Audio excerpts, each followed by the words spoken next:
이루어지시며 나라에 임하시며 뜻이 하늘에서 이루어진 것 같이 오늘 우리에게 일용할 양식을 주시고 우리가 우리에게 죄진 자를 사하여 준 것 같이 우리의 죄를 사하여 주시고 우리를 시험에 들게 하지 마시고 다만 악에서 구하소서. 나라와 권세와 영광 아버지께 영원히 시작하나이다. 아멘. 좀 혀가 자꾸 떨려서 말이요. 덮고 나가면 좀 잘해주시겠지. 176장 찬송입니다. 176장.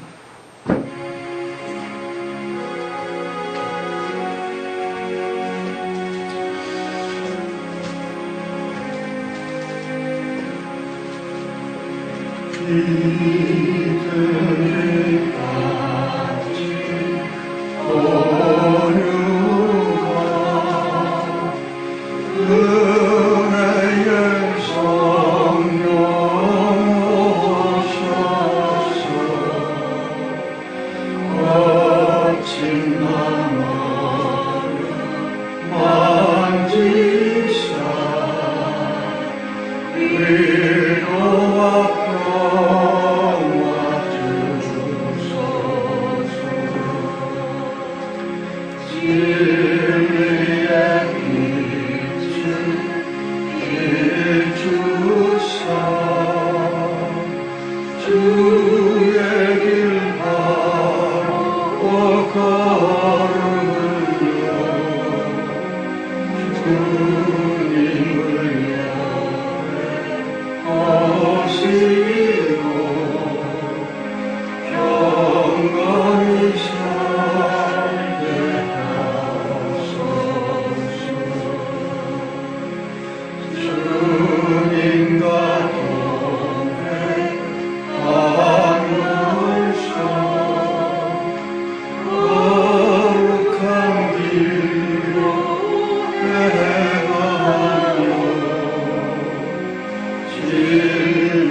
말씀 보십시다.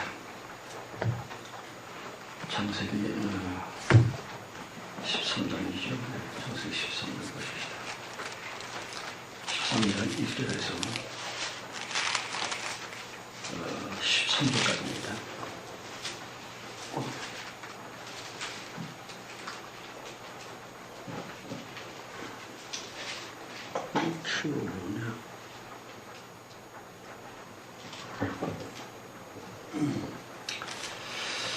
창세기 1장 13장 1절에서 13절까지 말씀.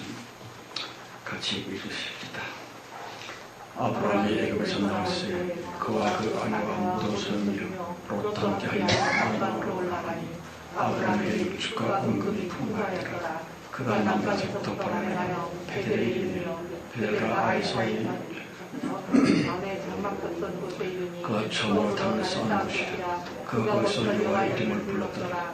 아브라함의 이름은 롯도 양과 소와 장막이 있으므로 그 땅이 그들의 동거함을 용납지 못했으니 곧 그들의 소유가 많아서 동거할 수 없었습니다. 그러므로 아브라함의 갖춘 목자와 롯의 갖춘 목자가 서로 다투고 또 강한 사람과 롯의 사람도 그 땅에 거하였느니라. 아브라함이 롯에게 이르되 우리는 하나뿐이니라. 너나 내 목자나 서로 다투게 말자. 내 앞에 온 땅이 있지 않냐냐. 나를 떠나라. 내가 정하면 나는 구하고 내가 구하면 나는 가하리라. 이에 롯이 눈을 들어 요단들을 바라본즉 소알까지 온 땅에 물이 넉넉하니 여호와께서 소돔과 고모라를 멸하시기 전년으로 여호와의 정성을 갖고 애굽 땅과 같았더라. 그러므로 롯이 온 들을 타고 도로 옮기니 그들이 서로 떠나니라. 아브라함은 가나안 땅에 가였고 롯은 평지 성들에 머무르며 그 장막을 옮겨 소돔까지 이르렀더라. 소돔 사람은 가여 여호와 앞에 큰 죄인이었더라.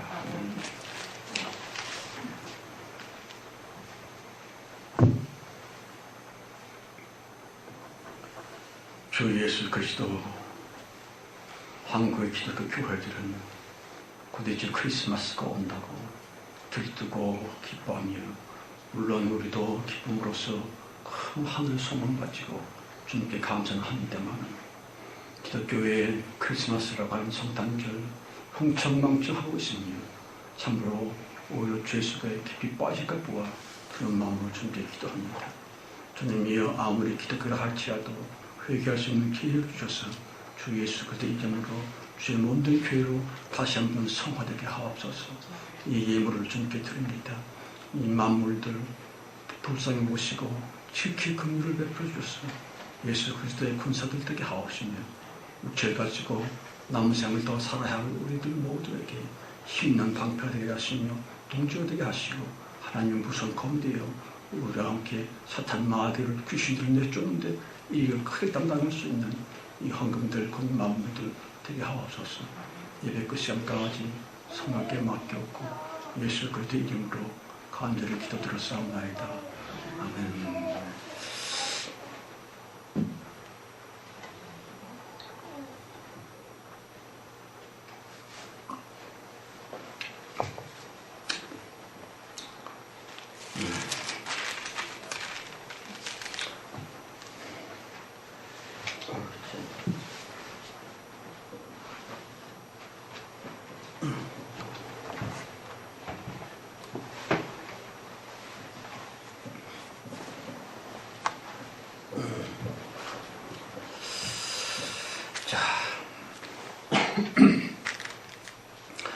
설교 제목을 굳이 붙이다면 롯, 너 왜 그랬니? 것이다. 잘 아시다시피 아브라함과 사례는 그 흉측하고 음탕한 바로 왕에게 애굽으로부터 추방을 명령받습니다. 그러므로 뭐 어쩔 수 없이 아브라함과 사례 그리고 롯 짐을 다 싸고 낙타나 말이나 나귀나 등등 싣고서 애굽의 국경을 벗어납니다. 그리고 술광야로 들어옵니다. 바로 그때에 아브라함과 사례의 마음은 어떠했을고? 물론 아브라함도 자기가 사랑하는 아내를 바로라고 하는 임금에게 겁탈을 당하게 됐으니까 기분이 좋을 리 없죠. 심상한 표정으로 걸어갔거나 말을 타고 가거나 어쨌든 분위기가 영 아주 좀 침침합니다.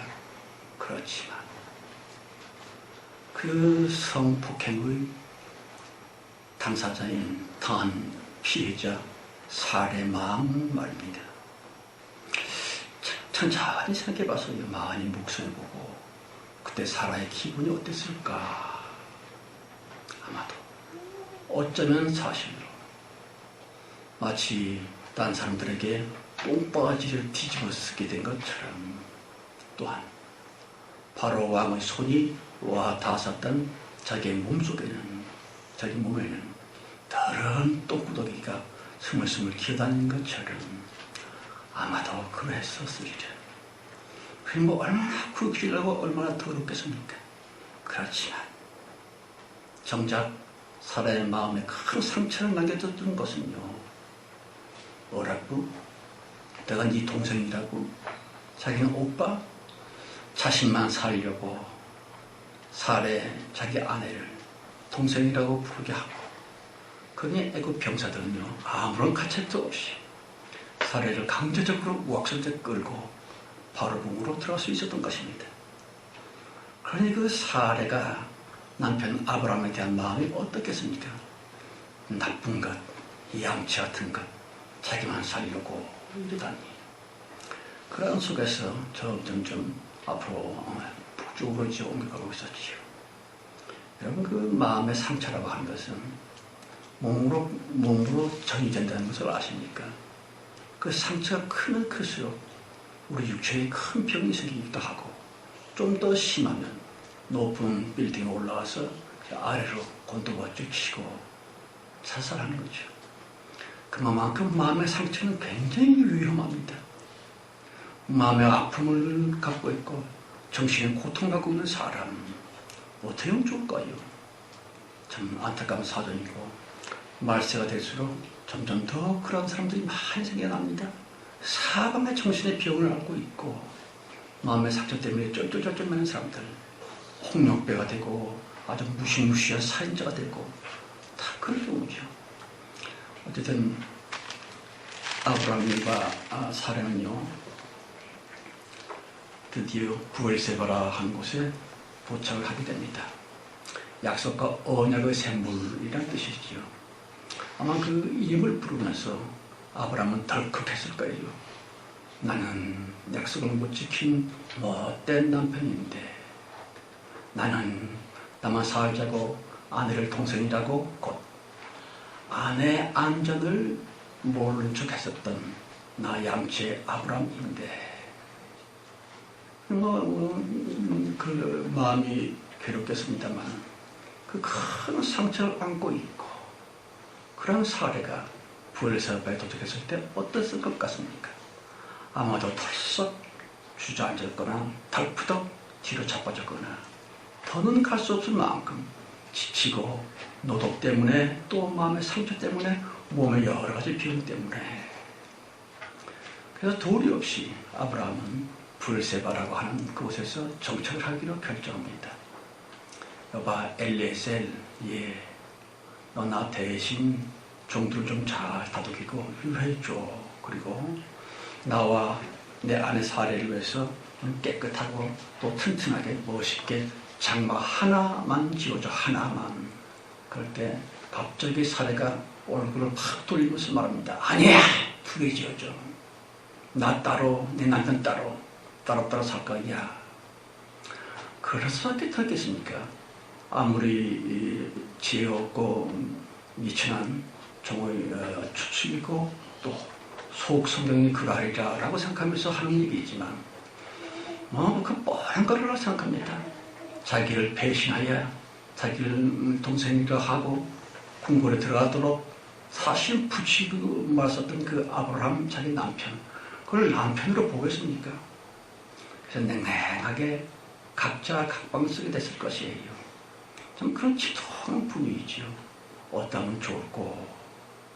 그런데 한참 후에 엎친 데 덮친 격으로 설상가상으로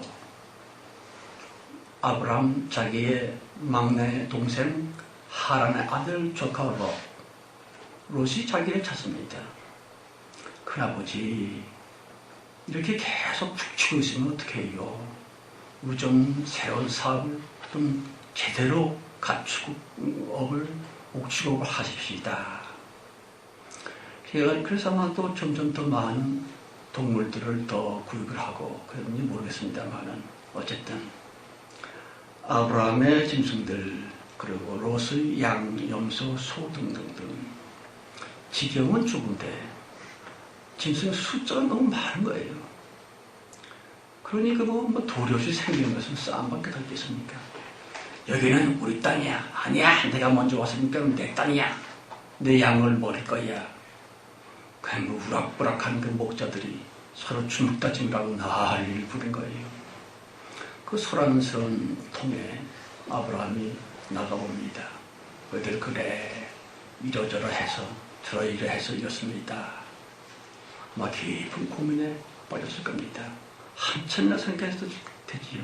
그 다음날쯤 아브라함이 자기 조카 롯에게 말합니다. 네가 서쪽으로 가면 나는 동쪽으로 갈게. 네가 동쪽으로 가면 나는 서쪽으로 갈게. 그때에 제대로 된 이해가 좀 있는 사람이라면 아니 큰아버지 어르신께서 먼저 선택을 해야지요. 왜 저한테 먼저 진행을 하라 그럽니까? 큰아버지 먼저 가고 싶은 대로 지적해 보십시오. 저는 뭐 아직 젊었으니까 제가 잘 알아서 가도록 하겠습니다. 뭐 이렇게 얘기했을 텐데 롯은 이 양치 롯은 말입니다. 큰아버지고 뭐 머리에 생각이 없습니다. 그저 눈을 들어 바라본 즉 소알 땅까지 물이 넉넉하고 그 다음에 성경에서 소개되고 있는 이 종교적인 심각한 각색 여호와의 동산 같고 애굽 땅과 같았더라. 그런데 문제는요. 아니 롯이 언제 애굽 땅에 가봤노? 그저 뭐 여러 사람들과 함께 같이 있었을 텐데 애굽에 있었을 때에 아브라함의 태도는 늘 탄식, 늘 한숨, 궁에 들어간 사례를 그리워하면서 가끔 꾸적꾸적 울기도 하고 이 젊은 사람으로 그의 마음에는요. 아이고 지겨워라. 저 꼬운데 또 오늘 또 한숨 쉬고 난리네. 그러나 내가 할 게 뭐야? 나는 롯이야. 뭐 울든 말든 한숨 쉬든 말든 나 몰라. 나 좋을 대로 살 거야 하고서 몰래 빠져나옵니다. 그리고 애굽을 구경하기 시작했죠. 나일강가로 갑니다. 어마어마하게 큰 강입니다. 뭐 세계적으로도 몇 번째 가는 큰 강입니다만 풍부한 수량함이에요. 나일강 좌편 우편 둔덕에 그 우거진 숲들도 하고 그리고 나일강 물로서 병장을 하고 있는 그 아주 기름진 밭들 함이에요. 그러한 땅에서 풍부하게 살던 애굽 사람이기 때문에 부티가 주르르 흐르고 있는 애굽 사람들. 이 롯은 그만 탐복을 합니다. 와 여기가 에덴 동산, 여호와의 동산 같네. 여기서 살아야지. 너무 좋아. 그래 집에 돌아왔습니다. 그런데 그 종들이며 부족 사람들이 부산을 떨고 분위기가 아주 이상해요. 아니 왜들 이러시오? 왜들 이렇다니? 당신은 아브라함의 명령 못 듣습니까? 무슨 명령인데요?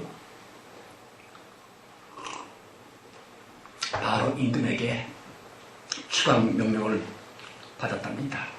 빨리 당신도 짐 꾸려서 같이 떠나야 돼요. 롯이 얼마나 실망을 했겠습니까? 너무너무 좋았었던 애굽인데 그냥 떠나자니 말이죠.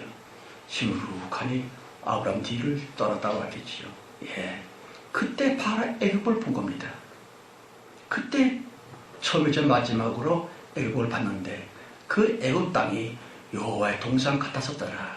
이 심각한 종교적인 이 각색, 각본 편지 참 안타까운 얘기입니다. 그러니 뭐 대바람에 나 동쪽으로 갑니다. 지금의 사회적으로 자기 재산들 다 끌고 그리고 동쪽으로 내빼고 말았죠. 아마도 아브라함은 엄청 서운했을 거예요. 그래도 내가 자식이 없어서 아들처럼 키웠는데 뭐 혀도 찾겠고 참 답답하고 외로움을 느꼈을 것 같습니다. 그러나 문제는 거기 있는 것이 아니에요. 롯이 온 요단 땅을 자기의 거주지로 삼고 갔긴 갔는데 요단 들에 거기서 계속 거기가 한 장소에 거기서 정착하지 아니하고 평지 성읍들에 머무르며 그 장막을 옮겨 소돔까지 이르렀더라 그랬습니다. 장막을 옮겨 큰아버지 아브라함을 떠나서도 이 땅 들러갔지만 어쩐지 마음에 안 들고 자기가 얼마 전 봤었던 애굽 땅에 비하면 형편이 없네. 또 천막을 옮깁니다. 여러 번 옮겼겠지요. 그때라도 좀 돌아섰더라면 그래도 큰아버지 아브라함 밑에 있었을 때가 좋았지. 근데 괜히 찝찝하고 싫어요. 왜냐하면 아브라함은 신앙이었습니다. 제사를 하나님께 바치면서 기도도 하고 그 꼴이 싫었거든요. 물론 그 덕택에 또 믿음인지 뭔지가 좀 생기긴 했었습니다만 다시 아브라함 밑에 들어가서 복속하기가 싫은 거지요. 그래서 장막을 옮길 때마다 생각은 났지만 그냥 손바지 들어갑니다.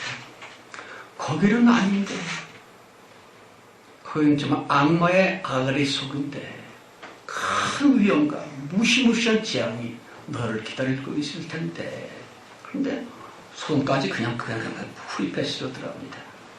성경 말하지요. 소돔 사람은 악하여 여호와 앞에 큰 죄인이었더라. 장차 있을 그 무시무시한 재앙과 심판을 미리 예고하고 있는 것입니다. 하나님 여호와께서 여호와의 이름으로서 소돔과 고모라를 유황불로서 심판하실 것을 이미 이 13장 말씀으로서 예언하고 있는 것이에요. 여러분, 참 슬픈 이야기입니다만 현대 기독교, 우리 한국 기독교 교회에 많은 성도들 그들 대충 네 부류로 생각해 보기로 합니다. 첫째는 롯과 같은 교인들 엄청 많습니다. 내 눈에 보이는 것, 내 시각에 들어오는 것, 시각 중심적인 교인들 대부분 다 그렇지요. 눈으로 보기에 많고 내 시각에 들어오는 것으로서 아주 멋지고 화려하고 높고 풍부하고 순전히 눈이라고 하는 감각으로서 자기의 판단과 생각과 결정을 다 하고 맙니다.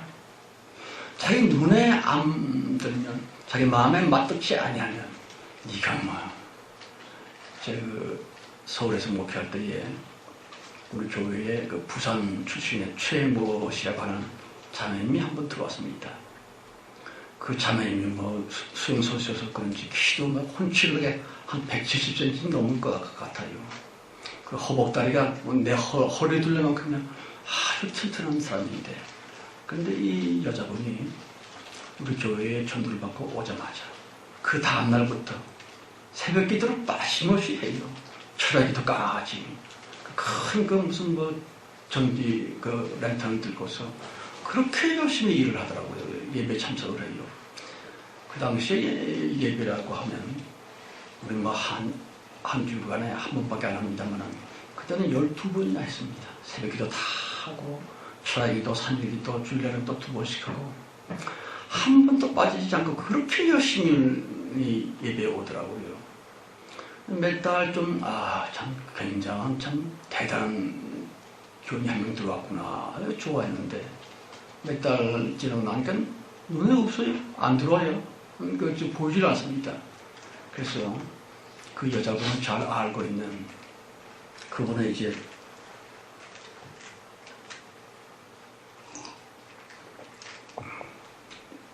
손아모모 씨에게 물어봤습니다. 어떻게 된 거요?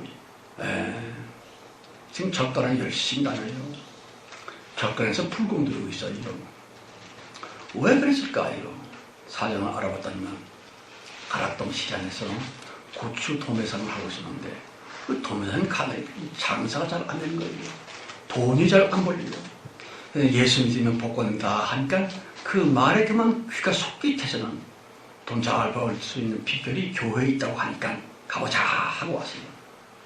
와서는 누구보다도 열심히 정말 충성스럽게 예배를 또박또박 참석을 했지만 몇 달 기다려도 복은 무슨 돈벌이가 잘 된 것이 아니라 더 안 되고 있어요. 그냥 당장 때려치우고 절간에 가자. 그런 사람들 참 많습니다. 전주 그 점집 골목이지요.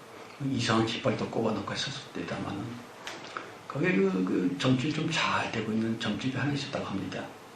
근데 그 점집에 그 점쟁이가 말하기를 우리 점집은 말이야 교회 교인들이 안 오면 장사가 안 돼. 사실 나도 말이야 교회 집사였어. 그게 바로 교인들입니다. 시각적인 감각, 그거 하나에 의지해서 내 눈에 보이는 것, 내 눈에 들어오는 것, 그것이 자기 일생의 모든 것일 줄 압니다. 물질, 돈, 그게 우상이지요. 예수보다도 성령보다도 훨씬 높은 가장 위대한 신, 그것이 바로 돈입니다. 시각 중심의 사람들 다 그렇습니다. 뭐 항상 빼놓지 빼놓을 수 없고 다 그렇지요. 그런데 거기서 조금 벗어난 사람들은 이제 마음 중심적인 교훈들이 있습니다.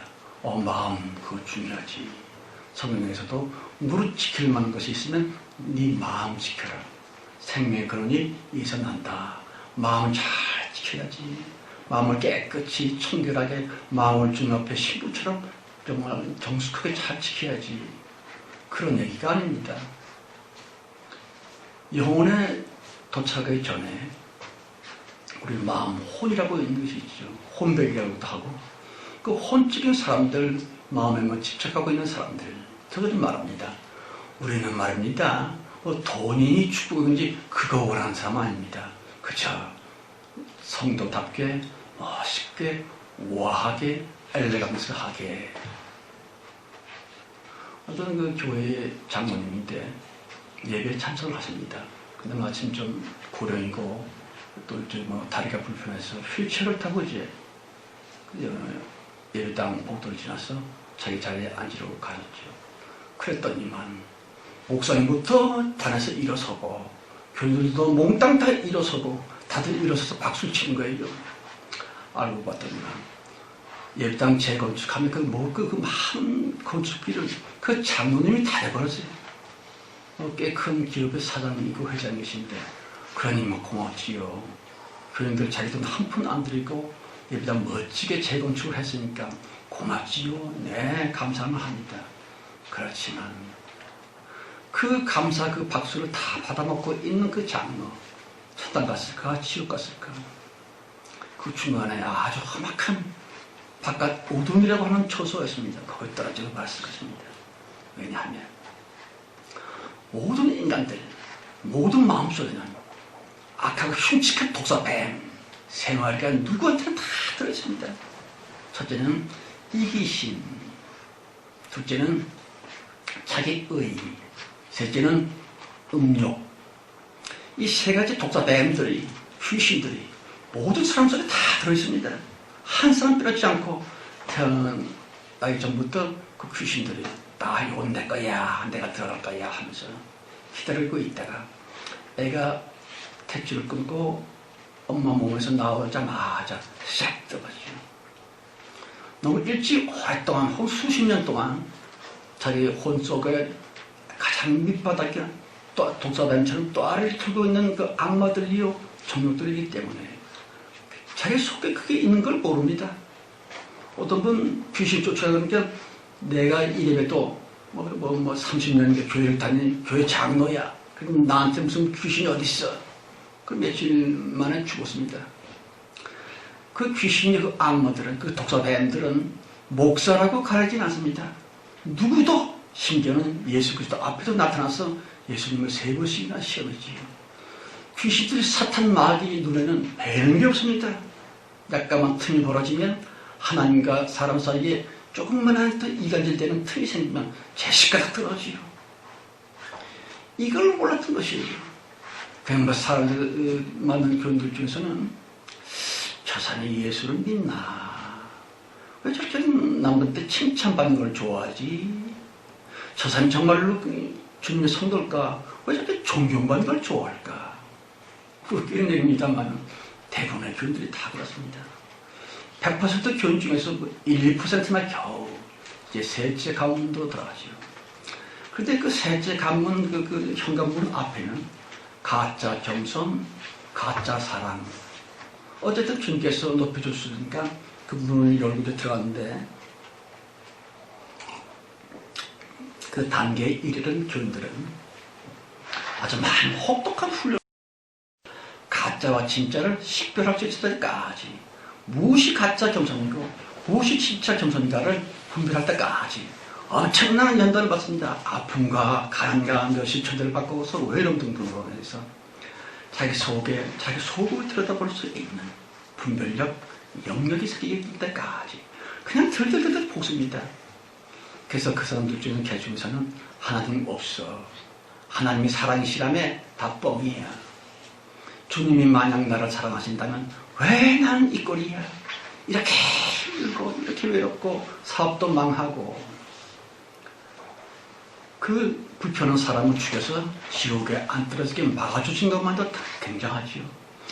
성도들이 고생을 하고 아픔과 가난과 외로움 속에서 발구동 칠 때에 그 아픔과 그 고난과 고독이 사실은 하나님의 방패옷이다.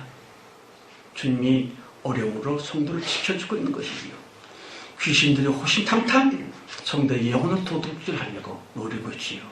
주님께서 아픔으로, 괴로움으로, 외로움으로 등등으로서 우리에게 철방패를 지어 놓으시고 귀신이 우리의 목숨만큼은 손대지 못하도록 막아주시고 있지만 보여야지 들리지도 않고 그러니까 계속 원망합니다만 마지막에 이르러서 아 그랬구나. 나는 사실은 겸손하지 않았는데 겸손한 척. 나는 사랑이 없고 친절하지 못했는데 괜히 친절한 척. 위선자였어. 나는 외식하는 그런 바리새인과 똑같았어. 바리새인들 잘 아시죠? 그 사람들이 가장 탐냈던 것은 유대인들에게 받는 존경이었습니다. 칭찬. 그때 예수님이 나타나셔서 모든 인기가 주님께 다 돌아가니까 고개 배가 아파가지고 질투하고 시기하고 그렇지요. 어쨌든 이 바리새인들은 사람들로부터 들어오는 그 칭찬, 존경 이거 왜 그렇게 욕심을 냈을까요? 죽으면 다 자기와 상관이 없는 부질없는 것들인데 그렇지만 특별하게 욕심 그 존경과 명예와 위심과 칭찬에 대한 욕심이 큰 사람들이 있습니다. 그분들한테 어떻게 하면 좋을까? 예를 들자면 어떤 백화점에서 특별 할인 세일즈를 했습니다. 그리고 손님이 들어올 때마다 그 종업원들이 말이죠. 허리를 깊이 숙이면서 감사합니다. 어서 오십시오. 물건을 살라고 매개 갈 때마다 점원들이 반갑습니다. 어서 오십시오. 그들이 얼마나 친절하고 겸손한지 성령 고객들이 불평을 해도 예 우리가 잘못했습니다. 그런데 그 겸손, 그 친절, 그 90도 거의 허리를 꺾으면서 인사했던 그 부드러움 왜 그렇지요? 예.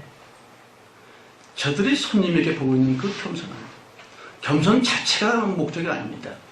매상 올리려고 목적은 돈, 출세, 명예 이런 것을 위해서 겸손과 참사랑과 진실은 수단이 되어버렸지요. 말하자면 수단이 목적을 배신한 겁니다. 수단이 반역을 일으켜서 목적이 되어버린 것이죠. 주님께서 우리에게 주신 복은 모두 다 주님 자체이신 사랑과 겸손과 진실과 화평을 이루라고 하는 도구에 불과한 건데 사람들이 그 수단을 위에 놓고 그것도 아예 신이 돼버렸어요. 그리고 예수니 성령이니 뭐니 그런 거죠. 자기 목적 돈 출세를 위해서 써먹는 방법일 뿐입니다.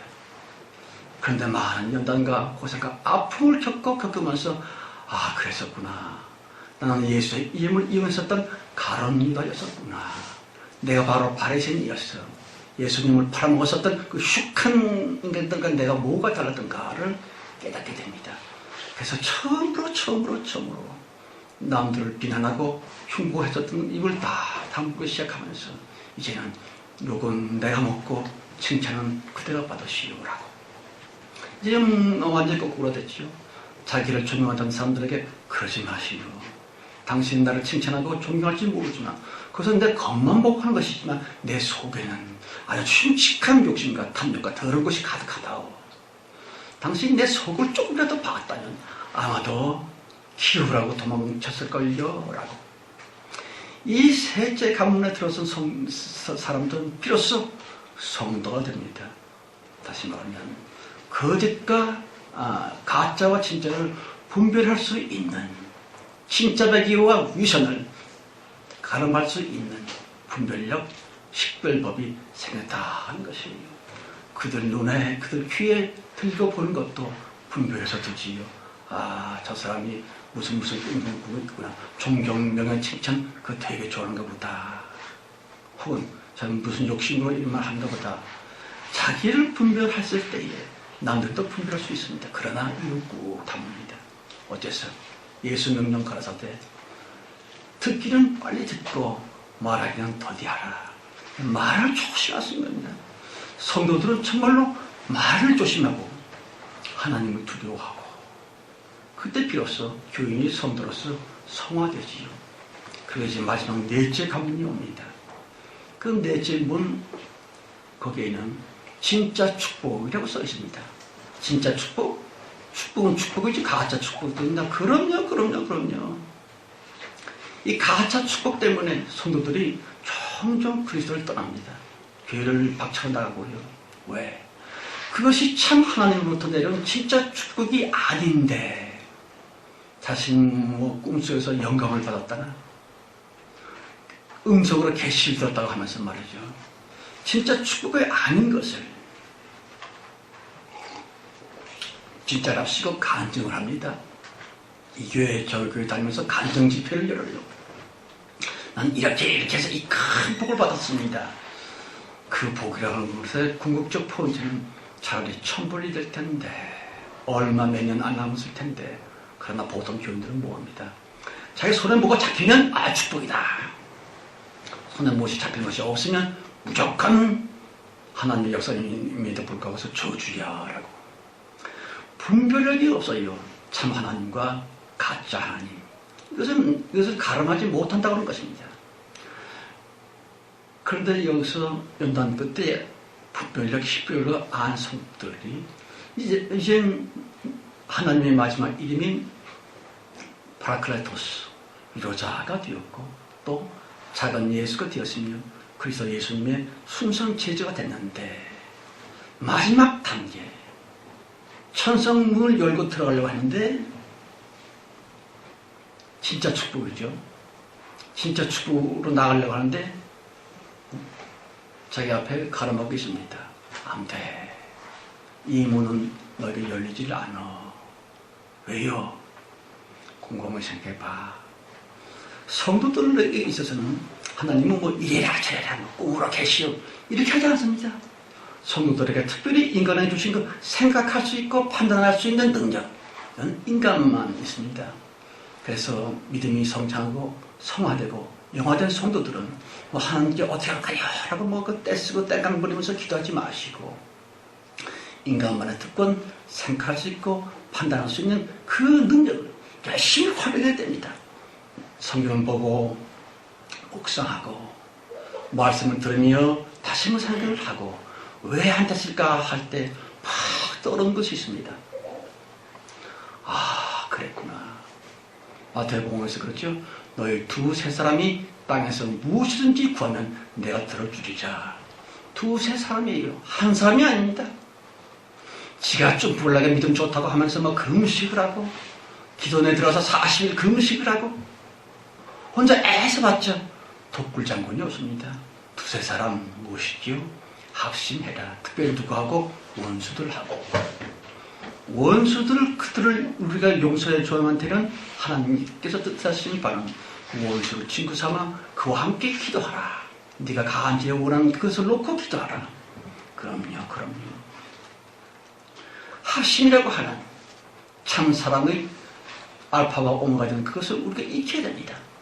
가족 전체가 복받기를 원합니까? 그 사람 가족 전체가 다 주 앞에 모여야 됩니다. 우선. 그런데 애비는 애비대로 애미는 애미대로 아들은 아들대로 딸은 딸대로 뿔뿔이 흩어져 있다. 흩어져도 좋아요. 뭐 미국의 이민가도 좋습니다만은 예수 그리스도를 경외하고 하나님을 사랑하며 정말 믿음 중심으로 살고 있는 그 영성의 하나가 된다면 그 가족이 뭐 하나 된 거지요. 거리로서 지정학적인 분리가 아닙니다. 영적으로 분리가 된 사람들 많습니다. 어째서 애미의 부모의 뒷모습이 예수 믿는 성도 답지를 않거든요. 그래서 아이들은 고등학교까지는 부모 밑에서 살지만 자기가 이제 좀 돈 벌 수 있고 좀 되면은 곧장 가출을 합니다. 그런 가출을 독립하다 그러죠. 그건 독립이 아니라 가출입니다. 어쨌든 합심이 돼야 돼요. 합심이 돼야 됩니다. 교회가 부흥되는 교회일수록 보면 교인들이 뭐 다투질 않아요. 뭐 당회를 한다, 뭐 재직회를 한다 할 때 그저 뭐 의견만 발표하고 자기 마음에 안 들어도 따라갑니다. 그런데 두 라이벌 파가 있습니다.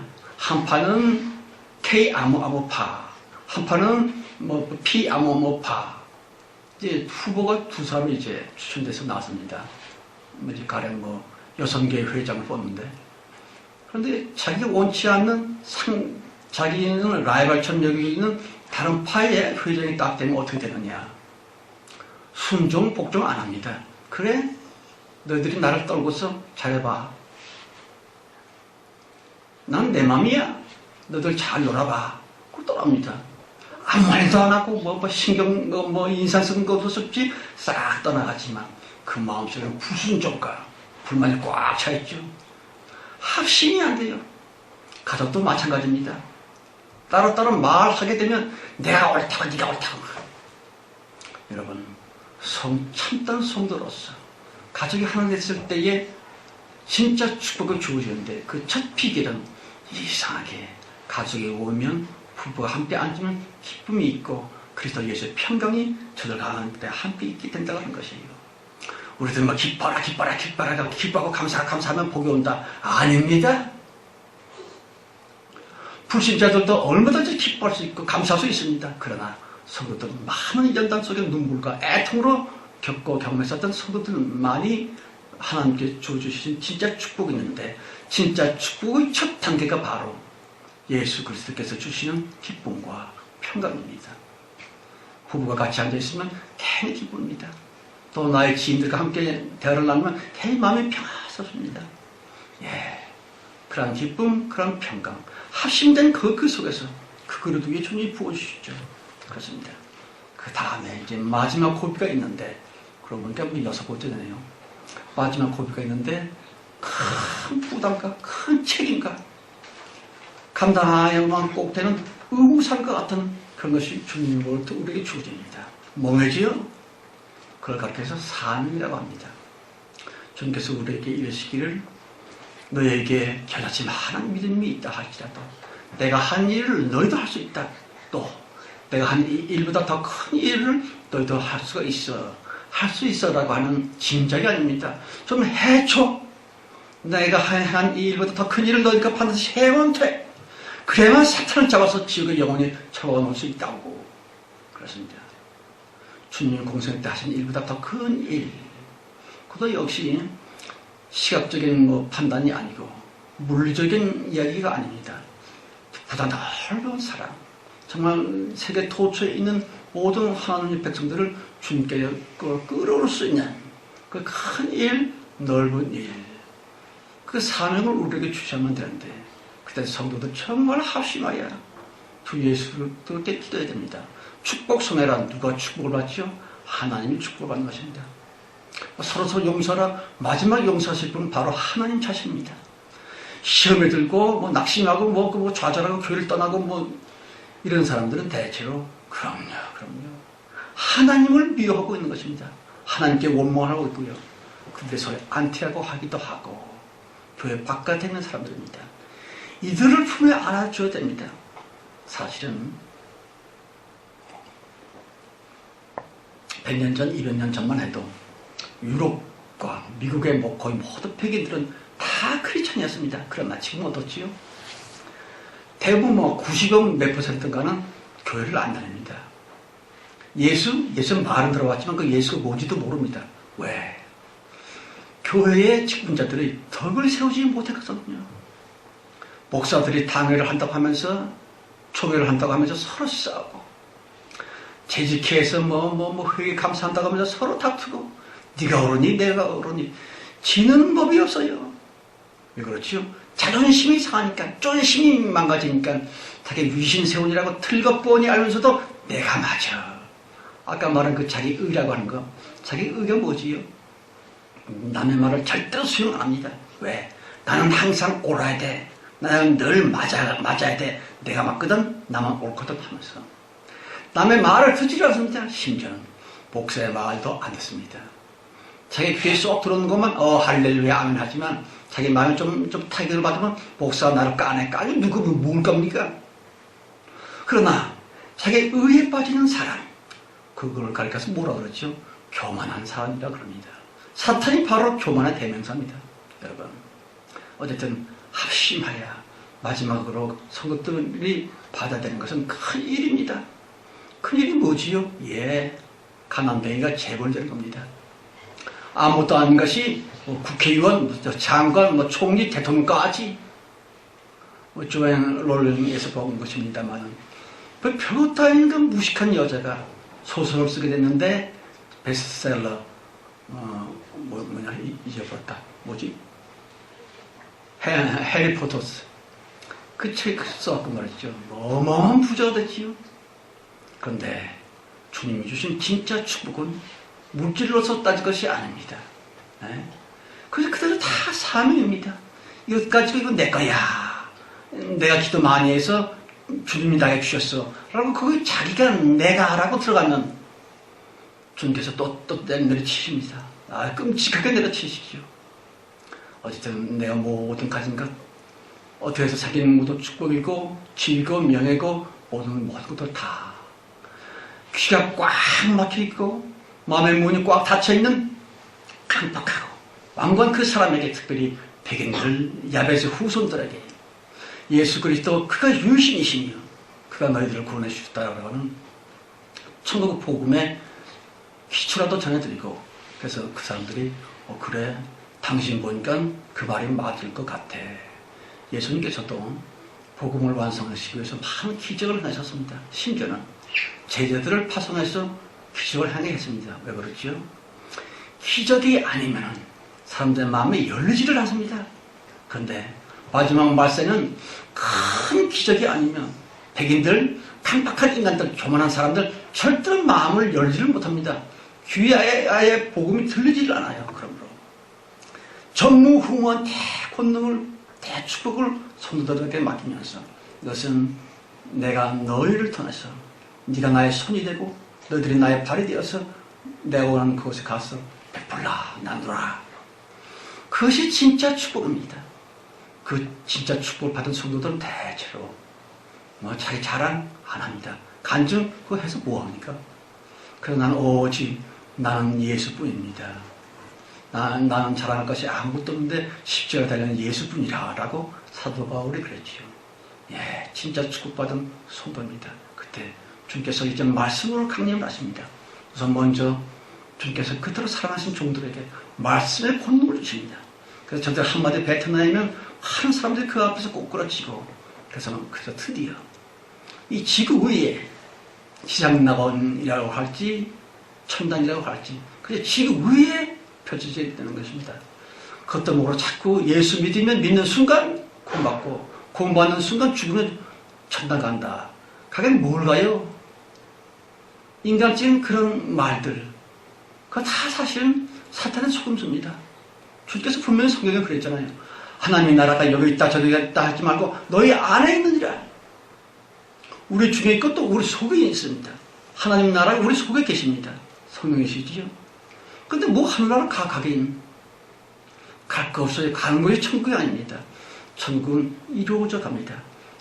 점차 성도들이 모여서 합심되어 성화되고 영화되고 정말 작은 예수들 정말 그리스도 향기를 쫙 풍길 수 있는 드레핀 백합꽃처럼 그렇게 될 때에 하나님의 말씀이 힘있게 모든 사람들의 박힌 귀를 뚫고 마음의 문을 박쳐 들어가서 이 땅 위에 그리스도의 나라가 그런 나라 그런 시대가 반드시 도래할 것입니다. 성령이시여 주님의 말씀을 나를 향한 말씀으로 받아들이는 성도들 주님이여 너무 어렵습니다.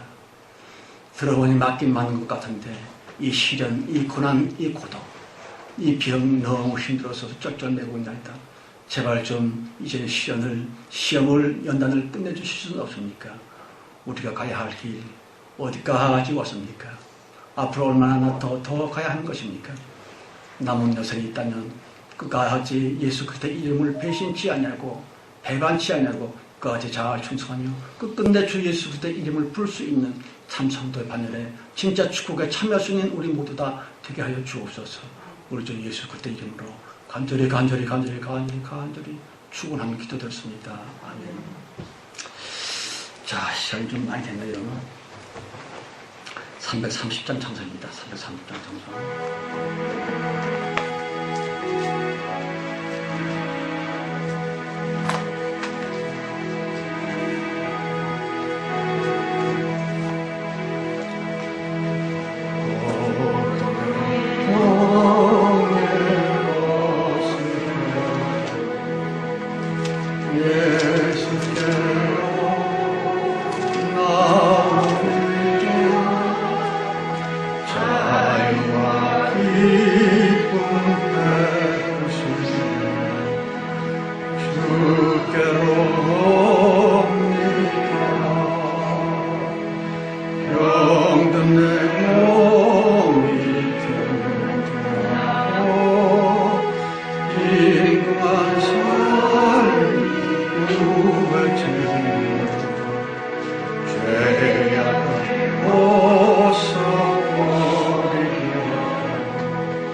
제가 기도를 짧게 끊어서 할 테니까 여러분 속으로 사람 메시지 만들어서 좀 쑥스러움이 있을 테니까 속으로 좀 따라해 주시기 바랍니다. 주 예수 그리스도 아버지시며 성령이신 주님이요, 주님은 겸손 자체이시며, 주님은 사랑 자체이시며, 주님은 진실 자체이십니다. 겸손, 사랑, 용서는 곧 주님 예수 그리스도의 보혈이 아닙니까? 우리는 바로 이 주님을 위해서, 주님만 사랑하기 위해서 한 게 아니라 목숨을 내건 한이 있더라도 겸손하려고, 또 원수를 사랑하려고, 진실하려고 죽는 그 순간까지 애쓰고 수고하시는 우리 모두 다 되어지게 하옵소서. 지금은 속해 오실 우리 주 예수 그리스도의 은혜와 아버지 하나님의 그 놀라우신 사랑 충만과 창세 이전 우리를 선택하여 주셔서 최고의 대봉대 높이 들어 쓰고 계시는 성령님의 내주 내재 끝까지 지켜주시고 보호하신가, 그리고 진짜 축복이며 최고의 대봉대 우리를 만나게 원하시는 성령님의 충만한 은혜가 이제와 끝까지 우리와 함께 하여 주시기를 간절히 축원드려 싸움나이다. 아멘.